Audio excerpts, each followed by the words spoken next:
Someone's asked, Viddal, Yeah. how do you think a fight would go between yourself and some of the all-time cruiserweight greats? And that includes Roy Jones, Usyk, Bellew, Holyfield, David Haye. That's some juicy fighters right there, bro. Let's think. David Haye. I'd like to fight David Haye. I know he'd be dangerous because of his speed, obviously, and power. But I think man could just outbox him. Holyfield, jeez, Lord, man. Lord, different. Cruiserweight mode as well. I ain't talking about Holyfield. In his cruiserweight. I ain't talking about Holyfield. Usyk, I'd think that would be a great fight, just because I feel like I can do a lot of what he does, but I think I got a bit more oomph. That would be it might be boring though for the fans. It'd be a chess match. But Holyfield I ain't speaking on. David Haye, I think, yeah, he can switch off at any time. But if you're disciplined in your boxing, you can get him. But those are like the three main cruiserweights in history, innit? So, yeah, it'd be interesting. And I'm not in final form yet. I feel like once we see me in final form, we've seen them in their final form, then maybe these questions will be raised in the future. Who would win? Yeah. But yeah, shout out to the GOATs and shout out to the legends every time. We haven't heard too much from Liam Smith or Chris Eubank, respectively, since their 2 fights. What do you think is next for both of them? Smith probably got about 1 or 2 more fights left in his career. 1 or 2. Eubanks, he's probably just fishing for an easy fight. That Crawford poster then, what was that? It's probably fake, innit? At some point, it was probably fake. What was that about? They were probably testing the waters. Testing the waters, see if there's any traction. And then they weren't a lot. And then they were like, no. Was he mandatory for Janabek? Yeah, he avoided that fight. He was avoided that fight. They're kind of they're in a difficult limbo, position. Innit? They're in limbo. It might as well have a trilogy. Might as well do a trilogy at this point. Does it sell though? Nah. That's the thing, and they're gonna ask for big money. Yeah, because I can't see the avenue for them. Yeah, I'm trying to think who would I even. They ain't getting out in Saudi. Yeah. Hamza Shiraz called out Chris Eubank, didn't he? Yeah. He ain't taking that fight. Taking that fight. Is he gonna work with Frank? That's a good question, you know. Yeah. That's a good question because I don't know what is next for them. I don't know, man. They're in a weird place at the moment. Weird limbo position, like you said. Smith more than Eubank since he lost. Yeah. Since he lost the last fight. So I don't know. Yeah. Yeah, good question. Good question. Good question. There was neither on my radar. Because it wasn't even on our mind, like, to think about what they're doing next. Which is, I mean, not a good position to be in, but what are you saying? How would you two honestly rate yourselves as coaches over the years? Well, Lee's got to rate himself way higher than me. For sure, because he coaches me, and he coached Bearman. So for me as a coach, man, it was all accidental, innit? It was accidental. I didn't know if I could coach or not. I just said, you know what? Let me try and do it too. Because I know the game that they're asking me to coach. But no, 100%. I'd say I done well. I'd say I done well for someone that's never coached before, being like 19 years old, being put in those situations on that stage, a lot of responsibility, being able to handle it, deal with it, win. Yeah, I'd say I done my thing, but definitely in terms of coaching, you gotta say Lee's the goal of us two when it comes to coaching. Because when I'm coming back to the corner, he's there. You know what I'm saying? When man's training, he's there. The Gibb transition as well. That's what I think I give you the most credit for, you know, low key, coaching wise. I think the Gibb transition. That's a hard job, isn't it? It's a hard job. Because we tried together. Yeah. And I said, right, I'm doing my thing. Yeah.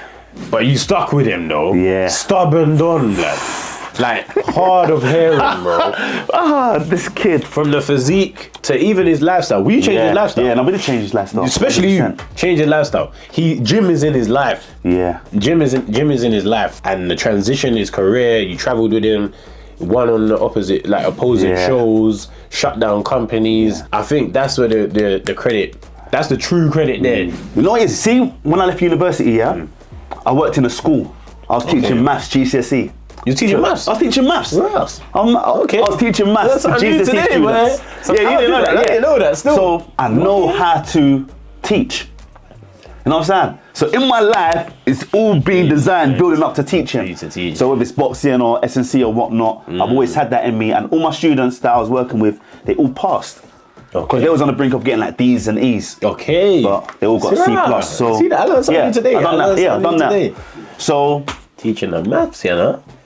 Everything to me. I like problem solving. Yeah. From playing chess when I was younger, all my sports, it all boils down to problem solving. When I'm doing S&C, it's problem solving. When I'm cornering a fight, it's problem solving. You know what I'm saying? When I'm arguing with my girl, it's problem solving. But yeah, I think I'm a good coach, and I think one of the main thing is I always do more. You know what I'm saying? I do more than what I'm assigned to do. Right. And I think that should be normal with coaching, but not everyone does that. Yeah. No, I agree. I have to agree. And then obviously my record's good. Speak for yourself, mate. From Muay Thai, from like when I think I was my first coaching, my first time cornering a fight was like 2011. Okay. You know what I'm saying? Muay Thai, all the way up until boxing now, and professional boxing. Professional boxing for me is the real one. The real. That's the pinnacle. You know what I'm saying? The pinnacle, even when I watch back the fights on Sky and it has the corner team. Yeah. And it says that there, right? Yeah. Leon Williams. Yeah. I'm like, that's magic. It's mad. It's mad. That's the pinnacle. Because in a genuine, in the realm, like traditional realm, like qualified coach. Because you know what I mean? In the realm of say Muay Thai or kickboxing K1, there's a big coach called Big Mike. He's from Holland. But I remember when I used to go back and watch the old fights, I'll see him there as a young man, like in the corner. And then you see him like many years later, still in the corner, coaching big fighters, world champions and whatnot. That's how you build a dynasty. I want to be like that. That's how you build a dynasty. 20 years from now, I still want you guys to see me in the corner, having champions around me and whatnot. And I think, that legacy, like people can go back, see me like with the old school Muay Thai fights, and then like the crossover fights, you know what I'm saying? JJ versus Weller, JJ versus Logan. You dominate every round, basically. You when you're a world champion, you know what I'm saying? So you'd be like, I've had the traditional world champions, crossover world champions, Muay Thai champions, kickboxing champions. And it'd be like, do you, fam? Yeah, exactly. That's how Dewey is. Like. He's been at it for so long in so many different sections. I see they brought him in to help train Tyson. I see it. As well. I see it. He must have thought he needed it. Yeah. But what people don't understand is that when it comes to coaching, no one's the same. You know what I'm saying? Even the people that you're coaching. So you've got to know how to adapt. How I speak to one person, I can't speak to another person like that. It might irritate them or whatnot. So it's just about being flexible, adapting to the situation, adapting to the environment, adapting to the person. That's why school's techie, because everyone's different, but they get taught the same. Yeah. There's one lesson, isn't it? Yeah. There's literally one lesson on the board, one book. Everyone in that class can have a different way of learning. Exactly. But you just get fed one route. Yep. And then you get called dumb. It's true. It's true. If you don't, But reality is, I'm a visual learner. I can't read to learn this. Yeah. Do you know what I mean? True. I need someone to sit next to me and do that. Yeah. But you get one teacher, one way, maybe a little TA if you're lucky. Yeah. And then that's why the school system is mad. Yeah. That's the same with everything, no? It's the same. Even like with boxing, some people can say, I'll do this and you'll know. But some people might need that visual reference. Yeah. Okay, no, show me first. Show me then first. Bam, You can do it. It's just different methods. Yeah. Different methods. But Lee, you got to get your flowers as a coach. You got to get your drink champs one day and give you your flowers. Yeah, one day. But you're always learning, man. Yeah. You have to be a sponge. You don't know it all. No coach knows it all. No coach knows it all. No human. No human knows it all. You got to keep learning, adapting. Be a sponge. Certainly. Thank you for tuning into this week's Q&A. I think, bro, even I learned something this week. Episodes are getting even better. Who knew Lee was teaching maths? Yeah. Jeez, I could have done with some of that, boy. It took me 5 attempts to pass maths. But I got it. You get me? Perseverance, all of that. Make sure you like and subscribe. We'll be back next week with some more answers to your questions. Love. Take care.